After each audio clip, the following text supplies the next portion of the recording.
ada imbuhan atau afiks. Imbuhan ini adalah suatu bentuk penambahan pada kata dasar. Ibu punya contoh misal kata makan. Ini yang dimaksud dengan kata dasar.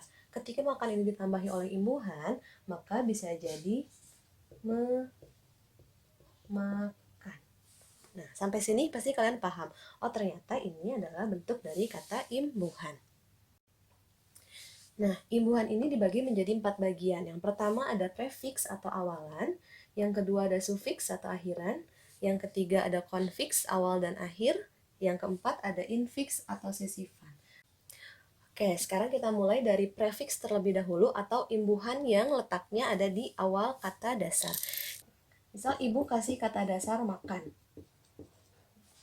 Ketika dia ditambahi oleh prefiks atau imbuhan di awal, maka bisa jadi dimakan, memakan, atau termakan. Nah, ini di, me, dan ter merupakan imbuhan.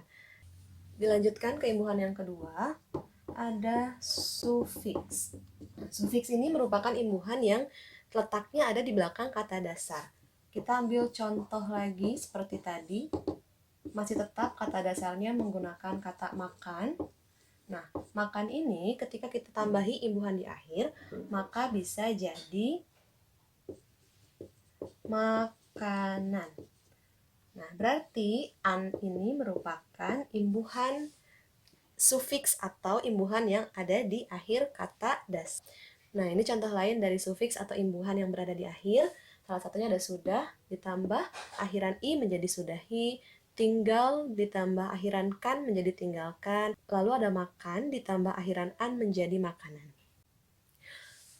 Kita lanjutkan ke imbuhan yang ketiga, yaitu konfiks atau imbuhan yang letaknya ada di awal dan di akhir kata dasar. Ini ibu sudah ada contohnya.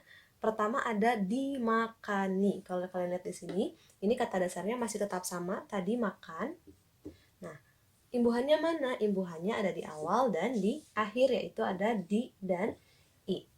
Kemudian yang contoh kedua ada kata bersalaman. Kata dasarnya sudah pasti salam kan? Kemudian ditambahilah imbuhan awal dan akhir, ada ber dan an yang kemudian menjadi bersalaman. Yang terakhir ada infiks atau imbuhan sisipan. Nah, untuk infiks ini, dia letaknya ada di dalam kata atau di tengah-tengah kata dasarnya. Memang agak sedikit berbeda dengan imbuhan-imbuhan yang lain yang tadi sudah Ibu jelaskan. Contoh, misalnya Ibu punya kata dasar gigi. Nah, ketika ditambahi imbuhan infiks, maka dia akan menjadi gerigi. Yang mana imbuhannya? Imbuhannya ada di sini. Nah, ini merupakan imbuhan. Jadi imbuhannya menyisip atau ada di tengah-tengah antara si kata aslinya tadi atau kata dasarnya. Nah, ini contoh lain dari infiks, ada tali, jadi temali. Imbuhannya ada di tengah-tengah, yaitu ada M. Kemudian ada guruh menjadi gemuruh, ini juga sama imbuhannya, sudah Ibu tandai ada di sini. Nah, ini ada sedikit contoh dari Ibu yang mungkin nanti bisa kalian tulis, kemudian kalian pelajari lagi. Cukup sekian materi kita di pertemuan 3 ini, semoga kalian bisa memahaminya.